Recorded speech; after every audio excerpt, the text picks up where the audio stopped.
नमस्कार। चलिए आज भारतीय इतिहास के एक ऐसे शानदार दौर की कहानी सुनते हैं जो अपनी उपलब्धियों के लिए जाना जाता है। ये कहानी है गुप्त साम्राज्य की।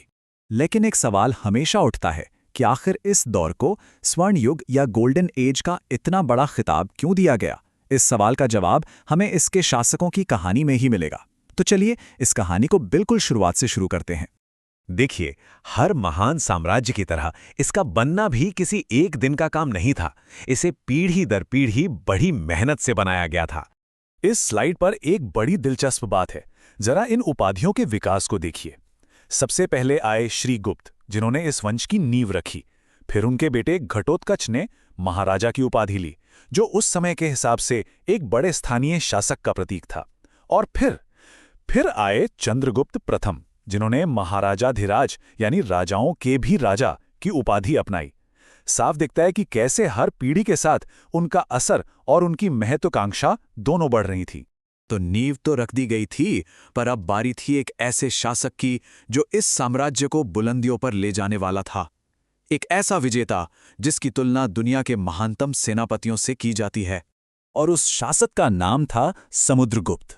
बस यूं समझिए कि उनके साथ ही गुप्त साम्राज्य के विस्तार का एक बिल्कुल नया अध्याय शुरू हुआ, जिसने इतिहास की दिशा ही बदल दी।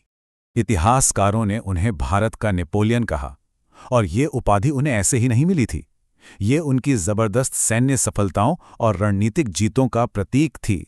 उन्होंने न सिर्फ उत्तर भारत बल्कि दूर दक्षिण भारत के राज्यों को भी अपनी विशाल सेना से हराया था।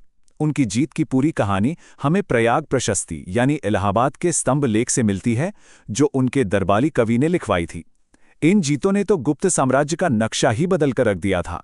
तो समुद्रगुप्त ने एक विशाल और शक्तिशाली साम्राज्य तैयार कर दिया था। अब समय था उस शिखर का, उस दौर का, जिसने इस साम्राज्य को इतिहास में हमेशा हमेशा के लिए अमर कर दिया। ये स्वर्ण युग आया चंद्रगुप्त द्वितीय के शासन में, जिन्हें हम विक्रमादित्य के नाम से भी जानते हैं। वो सिर्फ एक विजेता ही नहीं, बल्कि एक बहुत दूरदर्शी शासक थे, जिनके समय में समृद्धि और संस्कृति अपने चरम पर थीं। अब इस स्लाइड की सबसे खास बात देखिए, नवरत्न। ये सिर्फ विद्वानों का एक समूह नहीं था, नहीं, ये इस बात का सबूत था कि साम्राज्य अब सिर्फ सैन्य शक्ति से आगे बढ़कर ज्ञान और संस्कृति का भी एक बड़ा केंद्र बन रहा था। सोचिए, महान कवि कालिदास जैसे लोग उनके दरबार की शान हुआ करते थे।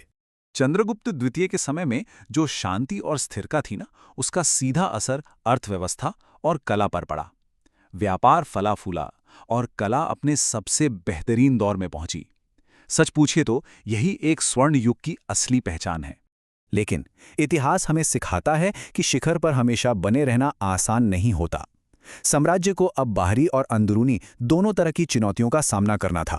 तो अब बारी थी उन शासकों की जिन्होंने इस महान विरासत को बचाने के लिए संघर्ष किया। यहाँ हम दो बहुत जरूरी शासकों को देखते हैं। एक तरफ थे कुमारगुप्त प्रथम, जिन्होंने साम्राज्य की स्थिरता को बनाए रखा और शिक्षा पर बहुत ध्यान दिया, जिसका सबसे बड़ा सबूत है नालंदा विश्वविद्यालय की स्थापना। और दूसरी तरफ थे स्कंदगुप्त, जिनके सामने मध्य एशिया से आए हूणों के आक्रमण की बड़ी चुनौती थी और उन्होंने बड़ी बहादुरी से उस हमले को नाकाम किया। स्कंदगुप्त गुप्त वंश के अंतिम महान और शक्तिशाली शासक साबित हुए। उनकी इतनी कोशिशों के बावजूद उनके बाद साम्राज्य धीरे धीरे अंदरूनी और बाहरी दबावों की वजह से कमजोर होता गया और उसका गौरव भी फीका पड़ने लगा। तो चलिए, अब तक हमने जिन भी शासकों की बात की, उन्हें एक साथ एक टाइमलाइन पर देखते हैं। इससे पूरी तस्वीर एकदम साफ हो जाएगी।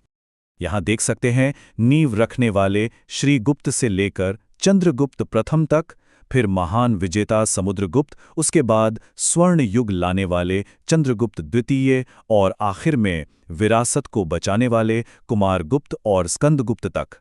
ये पूरी यात्रा लगभग 2 सदियों तक चली, जिसने भारत के इतिहास को एक नया आकार दिया।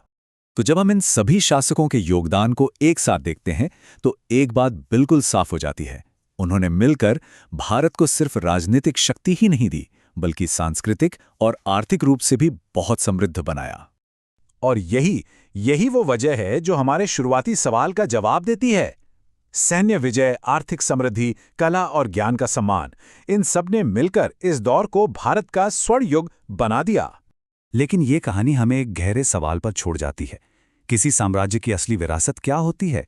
क्या सिर्फ उसके शासक और उनकी जीत, या फिर वो विचार, कला और ज्ञान जो वो आने वाली पीढ़ियों के लिए छोड़ जाते हैं? सोचने वाली बात है ना?